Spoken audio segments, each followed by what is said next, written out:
নমস্কার, দেখছেন talk to Bangla. আমি অভিষেক রয়েছে আপনাদের সাথে। এই মুহূর্তে যে খবর নিয়ে উপস্থিত হয়েছি, খুব গুরুত্বপূর্ণ একটা আপডেট আপনাদের সামনে তুলে ধরবো, যেটা কখনোই আপনারা গদি মিডিয়াতে দেখতে পাবেন না। গতকাল একটা খুব গুরুত্বপূর্ণ ঘটনা ঘটিয়েছেন অখিলেশ যাদব। অখিলেশ যাদবকে তার পরিচয়টা একটু আগে দিয়ে দিই আপনাদের। এই মুহূর্তে অখিলেশ যাদবের পজিশনটা কি? লোকসভাতে তিনি তৃতীয় বৃহত্তম পার্টি, অর্থাৎ ভারতীয় জনতা পার্টি, তার পরবর্তীতে কংগ্রেস, তার পরবর্তীতে অখিলেশ যাদবের 37 জন এমপি নিয়ে তিনি তৃতীয় বৃহত্তম পার্টি, এবং তিনি ইন্ডিয়া অ্যালায়েন্সের ক্ষেত্রে দ্বিতীয় বৃহত্তম পার্টি।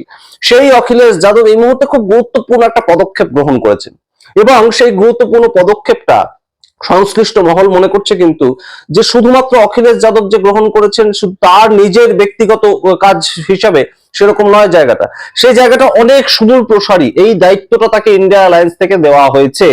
এমন কিছু ঘটনা ইতিমধ্যেই ঘটেছে। কি ঘটনাটা আপনাদের বলি। গতকাল ঘটেছে, অখিলেশ যাদব গিয়েছিলেন গতকাল হায়দ্রাবাদ, এবং হায়দ্রাবাদে গিয়ে তিনি তেলেঙ্গানার যে মুখ্যমন্ত্রী রেবন্ত রেড্ডি তার সঙ্গে দেখা করেন। এতদূর পর্যন্ত ঠিক আছে, কোনো অসুবিধা নেই, দুজন নেতা দেখা করতেই পারেন। কিন্তু সবচেয়ে গুরুত্বপূর্ণ কিছু বয়ান দিয়েছেন তিনি একটি অনুষ্ঠান থেকে দাঁড়িয়ে। কি বয়ান দিয়েছেন? তিনি বলছেন যে এই মুহূর্তে মোদী সরকার টিকে আছে অন্ধ্রপ্রদেশের দয়াতে। কেন এই কথা বলছেন তিনি? তার কারণ অন্ধ্রপ্রদেশের যে চন্দ্রবাবু নাইডু টিডিপি পার্টি, সেই টিডিপি পার্টির বেশ কিছু সদস্য, বেশ কিছু মেম্বার, বেশ কিছু বড় বড় নেতা সেই হায়দ্রাবাদের অনুষ্ঠানে বসেছিলেন। তখন মঞ্চের উপর তারা বসেছিলেন, এবং তিনি তখন উদ্দেশ্য করে বলেন যে এই মুহূর্তে মোদী সরকার টিকে আছে চন্দ্রবাবু নাইডুর দয়াতে, কিংবা অন্ধ্রপ্রদেশের দয়াতে। এবং আমার বিশ্বাস যে মোদী সরকারকে যদি কেউ ফেলতে পারে তাহলে অন্ধ্রপ্রদেশই ফেলতে পারে, দক্ষিণ ভারতই সেটা করতে পারে। এই ধরনের কথা অখিলেশ যাদব মঞ্চের উপর থেকে বলছেন। আরো কিছু গুরুত্বপূর্ণ কথা তিনি বলেছেন। আগে এই কথাটুকু শুনুন, তারপর আমরা শোনাবো পরবর্তী তার কথা, এবং ব্যাখ্যা করব যে অখিলেশ যাদব এই ধরনের কথা হঠাৎ করে কেন বলছেন। এবং তিনি কিন্তু খুব একটা হাওয়ায় ভাসিয়ে দেওয়ার মতন কথা বলেন না, মানে লুজ স্টক করেন না খুব একটা বেশি অখিলেশ যাদব। তাহলে কেন এই ধরনের কথা এই মুহূর্তে অখিলেশ যাদবের মুখ থেকে আমরা শুনতে পেলাম, তাও একটা ভরা মিটিং এর মধ্যে, ভরা জনসমাবেশের মধ্যে? আপনারা শুনুন, তারপর আবার আসছেন বিস্তারিত ব্যাখ্যায়। जो दिल्ली की सरकार अगर चल रही है तो वो आंध्र प्रदेश की वजह से चल रही है, और हमें उम्मीद है कि वो बदलाव भी अगर कोई लाएगा देश की राजनीति में तो यही तेलंगाना और आंध्र प्रदेश के लोग मिलकर के लाएंगे। आप ही लोग कर सकते हैं। আপনারা শুনলেন অখিলেশ যাদবের বক্তব্য। অখিলেশ যাদব খুব গুরুত্বপূর্ণ কিছু কথা বলেছেন। এর পরবর্তীতেও তিনি এর যে ইতিহাস, বারংবার মোদী সরকারের বিভিন্ন মন্ত্রীরা ইতিহাসে চলে যান না, অখিলেশ যাদব ইতিহাসে চলে গিয়েছেন। অখিলেশ যাদব আত্মীয়তা দেখানোর জন্য কি ইতিহাসে চলে গিয়েছিলেন? তিনি চলে গিয়েছিলেন যে মুলায়ম সিং যাদব, তার যে বাবা মুলায়ম সিং যাদব ভারতবর্ষের এক সময় রক্ষা মন্ত্রী ছিলেন, অর্থাৎ আজকে যে পজিশনে বসে আছেন রাজনাথ সিং, সেই ডিফেন্স মিনিস্টার ছিলেন মুলায়ম সিং যাদব 1996 সালে। সেই সময় মুলায়ম সিং যাদব যাতে ডিফেন্স মিনিস্টার হন, তাই জন্য চন্দ্রবাবু নাইডু বিজেপির এগেনস্টে গিয়ে মুলায়ম সিং যাদবকে সাহায্য করেছিলেন, তার সমর্থন দিয়েছিলেন, এবং তাই জন্য 1996 সালে মুলায়ম সিং যাদব ভারতবর্ষের ডিফেন্স মিনিস্টার বা রক্ষা মন্ত্রী হিসাবে নিযুক্ত হয়েছিলেন। সেই কথাও মনে করিয়ে দিচ্ছেন। অর্থাৎ কোথাও গিয়ে গভীর একটা সম্পর্ক এই অন্ধ্রপ্রদেশের সঙ্গে, এই টিডিপি পার্টির সঙ্গে সমাজবাদী পার্টির রয়েছে, কিংবা ইন্ডিয়া অ্যালায়েন্সের বিভিন্ন পার্টির সঙ্গে রয়েছে, সেটা কোথাও গিয়ে মনে করিয়ে দিচ্ছেন। কোথাও গিয়ে একটা তেলেগু অস্মিতা, সেটাকে একটু জাগ্রত করার চেষ্টা করছেন অখিলেশ যাদব। কি বলছেন মঞ্চের উপর থেকে আরো একটু শুনুন।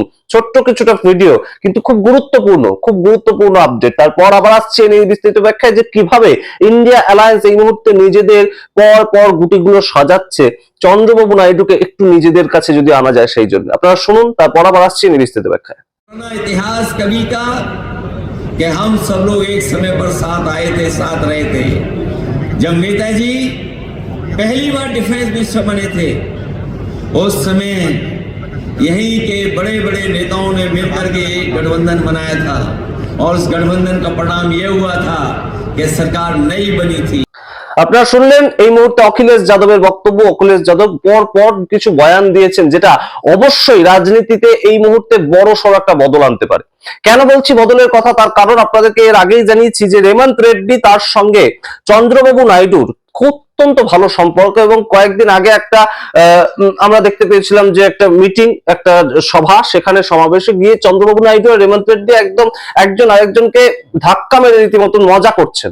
দুজন নেতা, দুজন মানুষের মধ্যে বন্ধুত্ব থাকলে এরকম ধাক্কাধাক্কি হতেই পারে, ধাক্কাও নয় বিশেষ, একটা হাতের মধ্যে মারছেন এইভাবে। তো সুতরাং সেই যে জায়গাটা, কোথাও গিয়ে কিন্তু উষ্ণতা রয়েছে, চন্দ্রবাবু নাইডুর সঙ্গে কংগ্রেসের একটা উষ্ণতা রয়েছে। রেমন্ত রেড্ডি সেই জায়গাটা মেনটেন করছেন যে রাহুল গান্ধী এবং চন্দ্রবাবু নাইডুর মধ্যে একটা সম্পর্ক যাতে ভালো হয়, কিংবা ভালো সম্পর্কটা যাতে টিকে থাকে।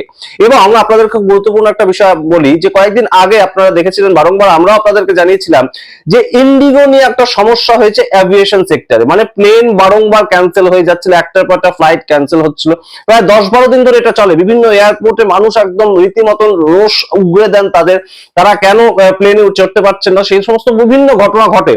কিন্তু সেই সামগ্রিক যে দায়টা, সেই সামগ্রিক দায়টা ভারতীয় জনতা পার্টির থেকে সমস্তটা চাপিয়ে দেওয়া হয় রামমোহন নাইডুর উপর। রামমোহন নাইডুকে, অ্যাভিয়েশন সেক্টরের মন্ত্রী রামমোহন নাইডু, তিনি কে? তিনি টিডিপি পার্টির নেতা। টিডিপি বলতে চন্দ্রবাবু নাইডুর দলের, চন্দ্রবাবু নাইডু বলা যেতে পারে এই মুহূর্তে দলের যদি মুখ হন, আসলে কাজটা করছেন কিন্তু নারা লোকেশ, তার ছেলে। এবং নারা লোকেশের ছায়া সঙ্গী হচ্ছেন রামমোহন নাইডু, যিনি এই মুহূর্তে অ্যাভিয়েশন সেক্টর ভারত সরকারের পক্ষ থেকে মন্ত্রী। এবং বিজেপি সামগ্রিকভাবে এই দায়টা ঠেলে দিয়েছে রামমোহন নাইডুর উপর, অর্থাৎ টিডিপি পার্টির দায়। এটা আমাদের দোষ নয়, এটা টিডিপি পার্টির দোষ। দেখুন ওরা সামলাতে পারছে না, এইভাবে তার উপর দায়টা ঠেলে দেওয়া হয়েছে। এবং তার প্রমাণ স্বরূপ আপনাদেরকে কি দেখাতে পারি, যত গদি মিডিয়া আছে, যেখানে গদি মিডিয়া কখনো আপনারা দেখবেন না যে অমিত শাহ কিংবা বিজেপির কোনো কাজের কোনো সমালোচনা করে, সেইখানে হঠাৎ করে প্রত্যেকটা গদি মিডিয়াতে আমরা দেখতে পেয়েছি রামমোহন নাইডুকে বসিয়ে বসিয়ে হঠাৎ করে বিভিন্ন মানুষজন, অর্ণব গোস্বামী থেকে শুরু করে বিভিন্ন মানুষজন, তারা একদম প্রশ্ন করছেন, অ্যাটাকিং প্রশ্ন করছেন যে আপনি বলুন, আপনি উত্তর দিন, কেন এরকম হচ্ছে ভারতবর্ষে, আপনাদের সরকার কি করছে, সরকার কি করছে নাকি রামমোহন নাইডু কি করছে, সরকার কি করছে নাকি টিডিপি পার্টি সামলাতে পারছে না, এই প্রশ্ন করছিল গদি মিডিয়া। এবং সেটা তাদেরকে দিয়ে ভারতীয় জনতা পার্টি করাচ্ছিল। এই যে ফ্রেমিংটা, এইখানে আমাদের কোনো দোষ নেই। আপনারা দেখেছেন যে বিভিন্ন ঘটনা তো ঘটে, ভারতবর্ষ জুড়ে বিএলওদের মৃত্যু ঘটেছে এতজন, কখনো গদি মিডিয়া কোনো সিদ্ধান্ত নিয়েছে বা এ ধরনের কোনো অ্যাটাকিং প্রশ্ন করেছে বিজেপির কোনো মুখপাত্রকে? সেখানে কেন্দ্রীয় মন্ত্রীকে বসিয়ে একদম প্রশ্ন করছে, আপনাকে বলতে হবে, আপনি উত্তর দিতে বাধ্য, দেশের মানুষ জানতে চাইছে। হঠাৎ করে কেন এই ধরনের ঘটনা? তার কারণ টিডিপি পার্টি যে সামলাতে পারছে না, শরিক দলের মন্ত্রী যে সামলাতে পারছেন না এভিয়েশন সেক্টরটা, সেটা প্রমাণ করা। এবং সেই জায়গা থেকে চন্দ্রবাবু নাইডু এই মুহূর্তে খুব একটা কিন্তু ভালো সম্পর্কিত নেই একদম মোদী সরকারের সঙ্গে। তিনি সমর্থন করছেন, সমস্তটাই ঠিক আছে, কিন্তু সম্পর্কে খুব একটা ভালো জায়গা নেই, একটা চির ধরেছে। এবং সেই জায়গাটাই কোথাও গিয়ে যেন বুঝতে পারছে রাহুল গান্ধী, বুঝতে পারছে অখিলেশ যাদব, এবং অখিলেশ যাদবকে এই মুহূর্তে সেই জন্যই কি কোথাও গিয়ে ইন্ডিয়া অ্যালায়েন্সের পক্ষ থেকে পাঠানো হয়েছিল। অখিলেশ যাদবকে কি এই একটা আশ্বাস দিয়ে পাঠানো হয়েছিল যে ইন্ডিয়া অ্যালায়েন্সের মধ্যে চন্দ্রবাবু নাইডুকে নিয়ে আসার একটা বার্তা আপনি অন্তত দিন। অখিলেশ যাদব অবশ্যই ইন্ডিয়া অ্যালায়েন্সের দ্বিতীয় বৃহত্তম মুখ, রাহুল গান্ধীর পরবর্তীতে অখিলেশ যাদবই একমাত্র, তিনি কিন্তু লোকসভার অভ্যন্তরে দ্বিতীয় বৃহত্তম পার্টি হিসেবে রয়েছেন। ইন্ডিয়া অ্যালায়েন্স তো থাকবে, সেটা কিন্তু অবশ্যই। এবং সেই জায়গা থেকে অখিলেশ যাদব আরো বিভিন্ন ধরনের কথাবার্তা বলেছেন। এর পরবর্তীতে তিনি মিটিং করেন দীর্ঘক্ষণ, সেটা তিনি মিটিংটা করেন খুব গুরুত্বপূর্ণভাবে। শুনুন, সেই মিটিংটা তিনি করেন রেমন্ত রেড্ডির সঙ্গে। যেমন সেই মিটিং এর মধ্যে উপস্থিত ছিলেন অদ্ভুতভাবে টিডিপি পার্টির কিছু নেতা, হায়দ্রাবাদ এলাকার টিডিপি পার্টির কিছু নেতাও সেখানে উপস্থিত ছিলেন। তাহলে কি কোথাও গিয়ে একটা নারা লোকেশকে বার্তা দেওয়ার কাজ করছিল অখিলেশ যাদব। এর সঙ্গে আরেকটা আপনাদের ইভেন্টের কথা বলি। কয়েকদিন আগে ইন্ডিয়া অ্যালায়েন্সের আরেকটা গুরুত্বপূর্ণ পার্টি মহারাষ্ট্রের থেকে শরদ পাওয়ার, এনসিপি প্রধান শরদ পাওয়ার, তার জন্মদিন পালন করা হয় দিল্লিতে। সেখানে তামাম ইন্ডিয়া অ্যালায়েন্সের সমস্ত পার্টিকে ডাকা হয়েছিল। সেখানে ছিলেন মমতা ব্যানার্জির পক্ষ থেকে প্রার্থীরা, সেখানে ছিলেন অখিলেশ যাদবের দলের তরফ থেকে বিভিন্ন মানুষজন, সেখানে ছিলেন ডিএমকে দলের তরফ থেকে বিভিন্ন মানুষজন, সেখানে ছিল কংগ্রেসের পক্ষ থেকে বিভিন্ন মানুষজন, বহু তামাম দলের মানুষজন ছিলেন ইন্ডিয়া অ্যালায়েন্সের পক্ষ থেকে। এবং এই শরদ পাওয়ারের জন্মদিন উপলক্ষেও কিন্তু একটা বড় সড় ইভেন্ট হয়েছিল দিল্লিতে। সমস্তটাই কোথাও গিয়ে আরো কাছাকাছি একসাথে থাকার যে একটা ইভেন্ট, সেটা কিন্তু কোথাও গিয়ে এই মুহূর্তে বোঝা যাচ্ছে। এবং যে কয়েকদিন আগে ছবিটা উঠে এসেছিল সংসদ অভ্যন্তরে, যে কংগ্রেস আলাদা তাদের মতন নিজেরা মার্চ করছে, কংগ্রেস আলাদা প্রোটেস্ট করছে, তৃণমূল কংগ্রেস আলাদা প্রোটেস্ট করছে, সেটা কিন্তু সংসদের অভ্যন্তরে আমরা দেখতে পাচ্ছি না।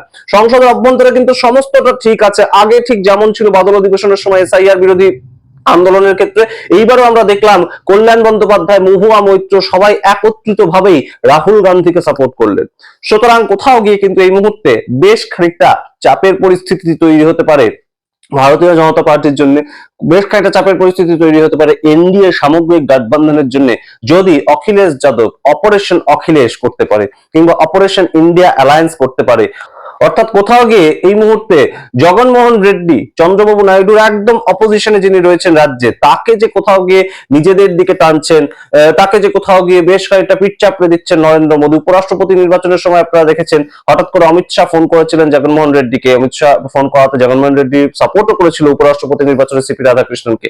সেই জায়গাগুলো কিন্তু কোথাও গিয়ে চন্দ্রবাবু নাইডুর ভালো লাগছে না। তিনি একটা গঠবন্ধনকে সমর্থন করছেন, একটা দলকে সমর্থন করছে, সেই দল কি করছে, তার রাজ্যে এসে তারই অপোজিশনকে পিঠে চাপড় মারছে, আপনি খুব ভালো কাজ করছেন ইত্যাদি কথাবার্তা। কেন? এটা কি দরকার? সুতরাং সেই জায়গায় একটা নারাজি কিন্তু রয়েছে, একটা বেশ খানিকটা সম্পর্কের মধ্যে চির কিন্তু রয়েছে, অসন্তোষের ছবি রয়েছে। সেই জায়গায় যদি অখিলেশ যাদব একটুখানি সম্পর্কে উষ্ণতা বাড়ান রাহুল গান্ধীর সঙ্গে কিংবা ইন্ডিয়া অ্যালায়েন্সের সঙ্গে, এবং সেই জায়গাটা যদি তৈরি হয় ফাইনালি 2029 পর্যন্ত মোদী সরকার টিকবে তো? এই প্রশ্ন কিন্তু বারংবার এই মুহূর্তে আবারও উঠছে। আপনাদের সামনে পুরোটা রাখলাম, ব্যাখ্যায় আপনাদের কি মতামত অবশ্যই কমেন্ট বক্সে কমেন্ট করুন। দেখতে থাকুন টক টু বাংলা, অবশ্যই টক টু বাংলা ইউটিউব চ্যানেলকে সাবস্ক্রাইব করুন, ছড়িয়ে দিন টক টু বাংলা ইউটিউব চ্যানেলটিকে আপনাদের বিভিন্ন সোশ্যাল হ্যান্ডেলে, এবং অবশ্যই থ্যাঙ্কস এবং জয়েন বাটন ক্লিক করে আমাদের খবর ভালো লাগবে অবশ্যই সাহায্য করতে পারেন আমাদের। ধন্যবাদ।